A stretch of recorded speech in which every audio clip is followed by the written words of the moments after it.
जो हमेशा कहता हूँ मैं कि एक शिक्षक का योगदान सिर्फ एक रास्ता दिखाने का हो सकता है, संपूर्ण मेहनत का जो क्रेडिट जाता है इन बच्चों को जाता है।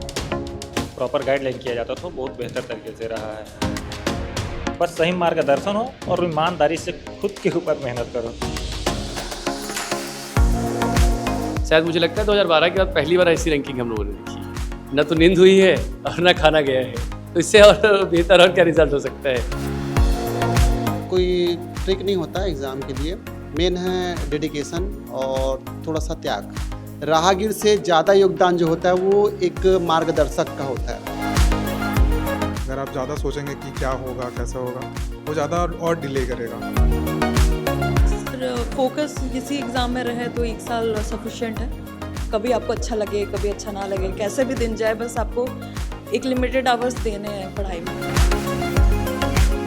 डायरेक्शन, डिटर्मिनेशन, डेडिकेशन, ये 3 जो फॉर्मूला ना पहले उसको अपना लेते हैं। सिर्फ तथ्यों को याद करवा देने से या उसे रटवा देने से कुछ अलग अलग कोड के माध्यम से वो हम प्रैक्टिस पे कभी यकीन नहीं करते। जो बच्चे तैयारी कर रहे हैं उनके लिए सबसे पहला तो ये है कि कॉलेज के साथ तैयारी करें तो ज़्यादा अच्छा है। जब तक थॉरो नॉलेज नहीं होगा आपके पास, तब तक याद रखेंगे इस एग्ज़ाम को अब निकालना लगभग नामुमकिन कि अपनी जो नोट्स हैं उस पर ज़्यादा यकीन करें, किसी पुस्तकों पर नहीं। छत्तीसगढ़ में सीजीपीएससी के परिणाम आ गए हैं। थिंक आईएएस में मैं हूं। थिंक आईएएस के बहुत से बच्चे का सिलेक्शन हुआ है सीजीपीएससी में।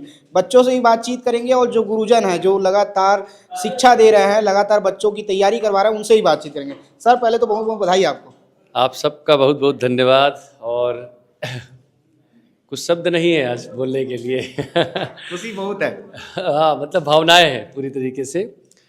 इन बच्चों की जो मेहनत थी, जिस तरीके से उन लोगों ने अपने आप को पूरे एग्ज़ाम्स के दौरान पर सारी चीज़ों को साइड करके जिस तरीके से डेडिकेशन दिखाया, एक प्रॉपर डिटर्मिनेशन था, उसका आज परिणाम है कि आज कई बच्चे आज अलग क्लास 2, क्लास 3 के अलग अलग पदों पर चयनित हुए हैं। और दूसरी बात जो हमेशा कहता हूँ मैं कि एक शिक्षक का योगदान सिर्फ एक रास्ता दिखाने का हो सकता है, संपूर्ण मेहनत का जो क्रेडिट जाता है इन बच्चों को जाता है। हमारा तो सिर्फ एक कार्य है जिस कार्य पे हम लोग कर रहे हैं विगत 13-14 वर्षों से। जी सर, इतने बच्चों का चयन हुआ है, एक साथ हुआ है, खुशी का जो लेवल है वो तो 7वें आसमान में अब होगा। खुशी का लेवल तो इसी बात से आप समझ लीजिए कि कल रात 9-10 बजे के बाद रिजल्ट आया है और तब से लेके अब तक न तो नींद हुई है और न खाना गया है, तो इससे और बेहतर और क्या रिजल्ट हो सकता है। और मैंने कहा ना कि किसी भी चीज़ का परिणाम जो है सुखद तब कहलाता है जब बच्चे जो है उस अपनी परिणति को प्राप्त करें। हाँ, इनमें कुछ ऐसे भी बच्चे हुए जिनके रैंक जो है मैजिकल नहीं आ पाए, तो उनका भी दुख है हमें। और हम और भी आशाएं करते हैं कि आगामी जब रिज़ल्ट आएगा तो उनमें उन बच्चों का मैजिकल रैंक टॉप 10, टॉप 20 दिखे। हाँ, तो ये शिक्षक के लिए दोनों पक्ष होते हैं। एक पक्ष वो जो हम जश्न कर रहे हैं और दूसरा पक्ष वो भी है जिसमें कहीं ना कहीं कुछ बच्चे छूट गए हैं इस बार या कुछ नंबरों से रह गए हैं, क्योंकि ये कॉम्पिटिटिव एग्जामिनेशन जो है वो 10-15 नंबर का खेल है पूरा। और मैंने तो बताया कि इस बार जो पीएससी हुआ है वो इतने क्लोज मार्जिन पे अपनी रैंकिंग तैयार किया है। शायद मुझे लगता है 2012 के बाद पहली बार ऐसी रैंकिंग हम लोगों ने देखी है। सर बच्चों से ही बातचीत कर लेते हैं, फिर जरूर, आपसे ही बातचीत करेंगे। भैया क्या नाम आपका? मेरा नाम डिगेश्वर प्रसाद देवांगन है और क्या रैंक है इस बार? मेरा इस बार का रैंक राज्य सेवा परीक्षा 2023 में 85 रहा है। बहुत बहुत बधाई आपको। Thank you so much. किस प्रकार से तैयारी किए थे परीक्षा के लिए? वैसे तो कोई ट्रिक नहीं होता एग्ज़ाम के लिए, इसमें क्योंकि हमको डिटेल में पढ़ना पड़ता है। मेन है डेडिकेशन और थोड़ा सा त्याग। अगर आप समर्पण देते हैं, त्याग रख देते हैं और लगातार इस फील्ड से जुड़े रहते हैं तो एक ना एक दिन सफलता मिल जाती है। कितना टाइम लगा तैयारी करने में? कब से कर रहे हैं पीएससी की तैयारी आप? अभी तक तो मेरा क्लास 1 में लग जाना था, पर क्योंकि मैं जॉब के साथ साथ तैयारी कर रहा हूँ तो हो सकता है मुझे सफलता लेने में थोड़ा टाइम लग गया। मैं 8 साल मुझे एग्ज़ाम देते हो गया और इस बार सिलेक्शन हुआ है। ऐसा कौन सा जॉब करते हैं? और मैं अभी टीचर हूँ। टीचर हैं आप? यस। यहाँ गुरुजनों को किस प्रकार से सहयोग मिलता था थिंक आईएएस में आपको? मेरा मानना ये है कि जो राहगीर होता है, राहगीर से ज़्यादा योगदान जो होता है वो एक मार्गदर्शक का होता है। मंजिल को पहुंचने में जितना योगदान गाइड का होता है उससे कम योगदान मैं एक राहगीर का समझता हूँ। तो मैं मानता हूँ कि मेरे सफलता में पूरा हाथ मेरे गुरुजनों का है। अच्छा, जो बच्चे तैयारी कर रहे हैं, जो बच्चे असफल हो गए, उन बच्चों के लिए आप क्या कहेंगे? मैं बस यही कहूँगा कि हिम्मत ना हारे और अपने आप में एक विश्वास रखे, साथ ही जो पढ़ाई के उस पर विश्वास रखे और अपने गुरुजनों पर हमेशा श्रद्धा रखे। आपने जो पढ़ाई किया है उसको आगे कंटिन्यू करें, निश्चित ही सफलता अपने आपको अगले साल मिलेगी। ठीक। भैया क्या नाम आपका? मेरा नाम अतुल भोई है। बहुत बहुत बधाई आपको पहले तो। Thank you. कितना मज़ा आ रहा है अब? हाँ, बहुत अच्छा लग रहा है कि काफ़ी टाइम हो गया तैयारी करते करते, सिलेक्शन हो गया, अभी तो काफ़ी फ्री लग रहा है। परिणाम के बाद तो अब नींद नहीं आई होगी? हाँ, काफ़ी टाइम हो गया, नींद नहीं आ रही अभी तो। आंखों में थकान दिख रही होगी। घर वाले कितना खुश है? बहुत बहुत खुश हैं, सब बहुत खुश हैं, तो बहुत अच्छा भी लग रहा है इस वजह से। तो इस बार चयन हो गए हैं, चयन के लिए कितनी तैयारी करनी पड़ती है, कितना पढ़ना पड़ता है, कितने घंटे पढ़ते थे आप? घंटों में तो ऐसे काउंट नहीं किए हैं, लेकिन सुबह से जाते थे, लाइब्रेरी में पढ़ते थे, रात को वापस आते थे, ऐसा ही था रूटीन अपना। लगभग 1-2 साल से ऐसा रूटीन है पीएससी की तैयारी के लिए, और वैसा ही है, मतलब ऐसे काउंट नहीं किए कभी कि कितना घंटा पढ़े हैं। यदि आपसे पूछा जाए कि आप सफल हुए हैं, मूल मंत्र क्या है सफलता का आपके लिए, क्या कहेंगे आप? सिर्फ एक ऐसा मूल मंत्र बोलें तो प्रेजेंट पे फोकस करें, तैयारी करते रहेंगे ना डिसिप्लिन होके, तो आगे आउटकम आ जाएगा जल्दी से। अगर आप ज़्यादा सोचेंगे कि क्या होगा कैसा होगा, वो ज़्यादा और डिले करेगा। सिर्फ प्रेजेंट पे रहिए, फोकस करिए, पढ़ाई करिए, हो जाएगा आसानी से। जो बच्चे तैयारी कर रहे हैं लेकिन इस बार एग्ज़ाम में असफल हो गए हैं, उन बच्चों के लिए क्या कहेंगे? और उनके लिए तो मैं ऐसा कहूँगा कि ना, कुछ बहुत अंतर नहीं है जिनका सिलेक्शन नहीं हुआ है और जिनका हुआ है। मार्जिन आप देखेंगे मार्क्स का, तो एकदम मेरे को ऐसा नहीं लगता कि वो बहुत अलग है हमसे, वो हमारे जैसे ही है। मुझे लगता है थोड़ा बहुत इधर उधर कुछ हुए हैं मार्क्स में या फिर चेकिंग में, जो भी है हम सब सेम ही जैसे हैं। आज जैसे आज हमारा हो गया, कल उनका भी हो ही जाएगा। अगर वो लगे रहेंगे तो आराम से हो जाएगा उनका भी। ठीक। भैया क्या नाम आपका? सर मेरा नाम राजेश कश्यप है। बहुत खुशी हो रही होगी अब तो। हाँ सर, 23rd रैंक है, हो रहा है खुशी तो। ऐसा कौन सा पद मिला आपको? सर अभी तो पद आवंटित नहीं हुआ है, अब आवंटित होगा पता चलेगा कौन सा है। ऐसा, हाँ। ये बताइए, अभी आप परीक्षा की तैयारी की है, किस प्रकार से यहाँ गुरुजन तैयारी करवाते थे एग्जाम की? प्रॉपर गाइडलाइन किया जाता था, बहुत बेहतर तरीके से रहा है, जिसके कारण लग रहा है कि कहीं कहीं मुझे जो 23rd रैंक आया है तो उसमें महत्वपूर्ण ही उनका योगदान रहा है टेस्ट सीरीज के नज़रिए से। जो बच्चे असफल हुए उन बच्चों के लिए क्या कहेंगे? सही मार्गदर्शन में अपने ईमानदारी से कर्म करो, सफल हो जाएगा। बस सही मार्गदर्शन हो और ईमानदारी से खुद के ऊपर मेहनत करो। ठीक, बहुत बहुत बधाई आपको। Thank you sir. कौन सा रैंक आपका? सर 469 है, कैटेगरी में 48 है। ऐसा, जी बहुत खुशी हो रही है सेलेक्ट हो गए। सर खुशी तो है। ऐसा, हाँ पूरा जश्न का माहौल है। हाँ, अब घर जाएंगे तो पता चलेगा कि जश्न का माहौल है कि नहीं। ऐसा, घर वाले तो बहुत खुश होंगे। हाँ जी, खुश है काफी। परीक्षा की कितनी तैयारी करनी पड़ती है सीजीपीएससी क्रैक करने के लिए? सर फोकस किसी एग्ज़ाम में रहे तो 1 साल सफिशिएंट है, और दिन रात लगे रहना पड़ता है। तो मेरे ख्याल से 1 साल सफिशिएंट है, क्योंकि मेंस का सिलेबस काफ़ी वाइड है, तो ध्यानपूर्वक से होते रहते हैं। सीजीपीएससी क्रैक करने के लिए बहुत ज़्यादा पढ़ना पड़ता है, कई कई घंटे पढ़ने पड़ते हैं। आपको कितना घंटा पढ़ना पड़ा? सर घंटे इंपॉर्टेंट नहीं है, क्वालिटी इंपॉर्टेंट है कि आपको कितने देर में वो समझ में आता है। हाँ, ये सिटिंग आवर्स इसलिए इंपॉर्टेंट है कि वो सिलेबस वाइड है, तो उसको कवर करना ज़रूरी है। तो बस यही है, समझ में आना चाहिए और आपके जहन में वो चीज़ें रहनी चाहिए बस। आपके लिए सफलता का मूल मंत्र क्या है? कंसिस्टेंसी, बस लगे रहना है, चाहे कभी आपको अच्छा लगे कभी अच्छा ना लगे, कैसे भी दिन जाए, बस आपको एक लिमिटेड आवर्स देने हैं पढ़ाई में, तो बस वही एक मूल मंत्र है। जो बच्चे असफल हुए हैं उन बच्चों के लिए क्या कहेंगे? और सफल नहीं हुए हैं वो, बस थोड़े कुछ मार्क्स में चूक गए हैं, और बस लगे रहना है, तो फिर उनका भी सिलेक्शन निश्चित तौर पे हो जाएगा। भैया क्या नाम आपका? रुपेंद्र सर। कितनी खुशी हो रही है? बहुत खुशी है सर, बहुत दिनों की मेहनत थी, आज कितने रंग दिनों की मेहनत थी? लाया। लगभग 3.5 साल। 3.5 साल की मेहनत। जी जी। ऐसा, जी। अब तो जश्न का माहौल होगा। हाँ, घर में है जश्न का माहौल, लेकिन अभी रुकना नहीं है, अभी मेन मंजिल बाकी है। ऐसा, मंजिल क्या है? और मंजिल तो डिप्टी कलेक्टर बनना ही है। डिप्टी कलेक्टर जी बनना है। जी।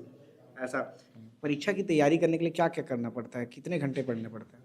घंटे ज़रूरी नहीं है, मेन कंसिस्टेंसी है। अगर आप 8 घंटे पढ़ रहे हैं डेली बिना किसी मतलब रुके तो हो जाएगा। कंसिस्टेंसी मेन इंपॉर्टेंट है, आपको रोज़ पढ़ना है, एक दिन छोड़ना नहीं है। कंसिस्टेंसी अगर मेंटेन करेंगे तो बिल्कुल सफलता मिलेगी। जो बच्चे तैयारी कर रहे हैं उन बच्चों को क्या कहेंगे? बस कंसिस्टेंसी इज़ द की। सिर्फ कंसिस्टेंट रहो, रोज़ पढ़ो, एक दिन ना छोड़ो, एक दिन भी गैप मत करो, बस मिल जाएगा सफलता। इतना ही कहूँगा, बस कंसिस्टेंसी में मैजिक है। सर आपसे और बातचीत कर लेते हैं। सर इतने सारे बच्चे आपके यहाँ सेलेक्ट हुए हैं, कैसे तैयारी कराते हैं इतने सारे बच्चों को? इतने सारे बच्चे आपके यहाँ से निकल तैयारी का एक ही फार्मूला कहता हूँ कि प्रॉपर डायरेक्शन, डिटर्मिनेशन, डेडिकेशन, ये 3 जो फार्मूला ना पहले उसको अपना लीजिए। क्योंकि आप जब इस पूरे सिविल सर्विसेज की तैयारी जब करते हैं तो मैं हमेशा कहता हूँ कि सिविल सर्विसेज की तैयारी कोई एक एग्ज़ाम की तैयारी नहीं है, सर्वांगीण विकास की तैयारी है। वो हर एक एस्पेक्ट्स को आपका डेवलप करता है जो आपको चाहिए, एक अच्छे प्रशासक के रूप में, एक अच्छे अधिकारी के रूप में। दूसरी बड़ी बात, हमारी जो ट्रेंड हमेशा रही है कि हम फैक्चुअल पर ज़्यादा यकीन नहीं करते। सिर्फ तथ्यों को याद करवा देने से या उसे रटवा देने से कुछ अलग अलग कोड के माध्यम से वो हम उस प्रैक्टिस पे कभी यकीन नहीं करते। हमारा पूरा उद्देश्य रहता है कि एक ऐसा थॉरो नॉलेज बने और बच्चे जो हैं किसी अलग बुक पर डिपेंडेंट न रहें। पूरी तरीके से हमारी क्लासरूम जो नोट्स है, चाहे वो हिंदी का है तो हिंदी में या इंग्लिश का तो इंग्लिश में। दूसरी बड़ी बात, लैंग्वेज को लेकर जो बातें होती हैं कि हिंदी का बच्चा इंग्लिश पढ़ रहा है, इंग्लिश का बच्चा हिंदी पढ़ रहा है, जनरली होता है हमारे छत्तीसगढ़ में कि इंग्लिश का बच्चा हिंदी पढ़ने की कोशिश करता है, उसके पास ऑप्शन नहीं होते हैं। वो ऑप्शन नहीं होते वाली जो बात थी उसी को हम लोगों ने ध्यान रखकर बिल्कुल सेपरेट जो रखा है चीज़ों को लेकर, और वो आज पूरी तरीके से अपने ही नोट्स पर पूरी तरीके से डिपेंडेंट कहो या आश्रित कहो या पूरी तरीके से कॉन्फिडेंट कहो। और वही हमारी यूएसपी है कि लगातार उसको कंटिन्यूस फॉर्म में पढ़ाओ, कंटिन्यूस के साथ साथ एक इन डेप्थ नॉलेज कर दो कि उसके बाद और पढ़ने के लिए उसको कोई ज़रूरत ना पड़े। सर पिछले कई सालों से आप बच्चों को पढ़ा रहे हैं और बच्चे हर बार सेलेक्ट होकर आपके यहाँ से निकलते हैं। जो बच्चे तैयारी कर रहे हैं सर, उन बच्चों के लिए आप क्या कहेंगे? जो बच्चे तैयारी कर रहे हैं उनके लिए सबसे पहला तो ये है कि कॉलेज के साथ तैयारी करें तो ज़्यादा अच्छा रहेगा। ये ना सोचे कि कॉलेज के बाद हम ग्रेजुएट हो जाएं, ग्रेजुएट होने के बाद 1-2 साल पहले जॉब ढूंढ ले, फिर नहीं मिला तो फिर हम क्या कर रहे हैं, पीएससी की तैयारी करें। उससे क्या होता है ना कि इकोनॉमिकल और एक सोशल जो प्रेशर है वो बच्चों पर हावी हो जाता है। उससे बेहतर है कि कॉलेज गोइंग स्टूडेंट्स हैं वो इसकी तैयारी पर अप्लाई करना शुरू हुए। दूसरी बात, जो कॉलेज पास आउट बच्चे भी हैं उनको 6 महीने 4 महीने का टैक्टिकल जो आपका रोड मैप वो तैयार नहीं करना है। बेसिकली कम से कम बच्चों को 10 से लेकर 15 महीने तक का एक अपना टारगेट तैयार करना है। दूसरी बात, प्रीलिम्स को अलग पढ़ लें, मेंस को अलग पढ़ लें। ऐसी जो व्यवस्थाएं हैं इसे पूरी तरीके से खारिज करना होगा, क्योंकि paper number 7, paper number 6, paper number 3, paper number आपके 5 ने जिस तरीके से एक कह सको शौक दिया है उन लोगों को जो फैक्चुअल के आधार पर चलना चाह रहे थे, तो वो उनके लिए सबक है कि जब तक थॉरो नॉलेज नहीं होगा आपके पास तब तक याद रखेंगे इस एग्ज़ाम को अब निकालना लगभग नामुमकिन है। तो इसलिए हमारा जो अप्रोच रहता है कि हम बच्चों को इतना पढ़ा दें उसके बाद उसको और किसी चीज़ का डाउट ना रहे, और लगे तो 4 घंटे पढ़ाओ, 6 घंटे पढ़ाओ। और सबसे बड़ी बात, मेंटरशिप बहुत महत्वपूर्ण है। मैं हमेशा एक शब्द यूज़ करता हूँ कि मेंटरशिप जरूरी है। आप कितना पढ़ रहे हैं, क्या पढ़ रहे हैं, कोई मैटर नहीं करता, परंतु कितनी दिशा में, कितनी गति के साथ और कितने वास्तविक मूल्यों के साथ पढ़ रहे हो वे महत्वपूर्ण है। तो मेंटरशिप जो है वो खासकर उन बच्चों के लिए जिन्होंने अपनी तैयारी कर ली है कहीं पर भी, उनको मेंटरशिप हमेशा रखना चाहिए। सर बच्चों के सफल होने के लिए, सीजीपीएससी क्रैक करने के लिए बच्चों के लिए मूल मंत्र क्या होना चाहिए सर? बच्चों के लिए मूल मंत्र क्या है? आपके पास क्या मूल मंत्र है? देखिए, कोई भी सक्सेस का कोई मूल मंत्र नहीं होता। मूल मंत्र तो मैंने बताया आपको, अपने शिक्षकों पर यकीन करें, शिक्षकों को परखे भी, यकीन बस नहीं करना है, परखना भी। दूसरी बात यह है कि अपनी जो नोट्स हैं उस पर ज़्यादा यकीन करें, किसी पुस्तकों पर नहीं। तीसरा बात है, भाषा कभी भी चेंज नहीं करनी है। अगर आपका अंग्रेजी माध्यम है तो आप हिंदी में आने की कोशिश मत कीजिए। चौथी बड़ी बात, बिल्कुल फैक्चुअल पढ़ने की जो एक सोच है ना वो बदलनी होगी। आप थॉरो पढ़िए, बुक इस लैंग्वेज रखिए और थोड़ी सी बुक पढ़ने की हैबिट डालिए। मुझे लगता है कि ये एग्ज़ाम अब डिमांड करना चाह रहा है। सर जो बच्चे इस परीक्षा में कम नंबर आए हैं, जिनका सिलेक्शन नहीं हो पाया, उन बच्चों के लिए आप क्या कहेंगे? देखिए, मैंने कहा कि आज इतने बच्चे हम बता रहे हैं कि हमारे सिलेक्शन हुए, तो उनमें से कुछ बच्चे ऐसे भी रह गए जो 2 नंबर, 4 नंबर, 8 नंबर से रुके हैं। मन में उस चीज़ की व्यथा भी है कि वो डिज़र्व करते थे और बहुत राइट स्टूडेंट से कैंडिडेट थे, बट अनफॉर्चुनेट किसी भी कारणों से नहीं हो पाए। तो मेरा उन बच्चों से है कि हारना नहीं, झुकना नहीं है, गिरना नहीं। कोई एग्ज़ाम जो है जीवन का कोई वास्तविक अंतिम पड़ाव नहीं है, पहला बात तो मैं हमेशा कहता हूँ। दूसरी बात है, अगर अभी वो डिमोटिवेट होंगे तो सामने आपके एग्ज़ाम्स हैं। 9 फरवरी को आपका एग्ज़ाम है। इस एग्ज़ाम ने आपको एक सबक दिया है कि आप जो है अपनी तैयारी के स्तर को उस लेवल पे रखिए कि आपके जो नंबर होंगे मेंस के, उससे आपके इंटरव्यू को कोई फ़र्क नहीं पड़ना चाहिए। मैं हमेशा कहता हूँ, ठीक है। इंटरव्यू को लेकर भी कई अलग अलग बच्चों के व्यथाएं थी मन में कि सर मार्किंग अच्छी इंटरव्यू अच्छा गया था, मार्किंग कम हो गई। तो मेरा ऐसा मानना है कि आप तैयारी इस लेवल पे कीजिए कि इंटरव्यू पर आपकी डिपेंडेंसी थोड़ी कम हो, ठीक। और दूसरी बात, हारना नहीं है। मैं फिर कह रहा हूँ, चीज़ें होती हैं, है ना। हार और जीत नहीं है एक प्रकार से। ये कई बार क्या होता है कि कुछ फैक्टर होते हैं। एक प्रश्न में किसी ने छोड़ दिया, 8 नंबर कट गए, एक उसमें 6 नंबर मिल गए। वो 6 नंबर जो होता है वो आपको इन और आउट करने के लिए काफ़ी है। तो छोटी छोटी चीज़ों से घबराना नहीं है, लगे रहना है, इतनी मेहनत करनी है कि अगली बार से टॉप 10 दिखिए। और मेरी यही कामनाएं हैं कि अगली बार रैंक 1 भी हमारे यहाँ से हो। तो हम थिंक आईएएस में थे और थिंक आईएएस में जो बच्चे सिलेक्ट हुए हैं उनसे बातचीत कर रहे थे, गुरुजन से भी बातचीत कर रहे थे। पूरी बातचीत कैसे लगी आप हमें कमेंट करके बताइएगा।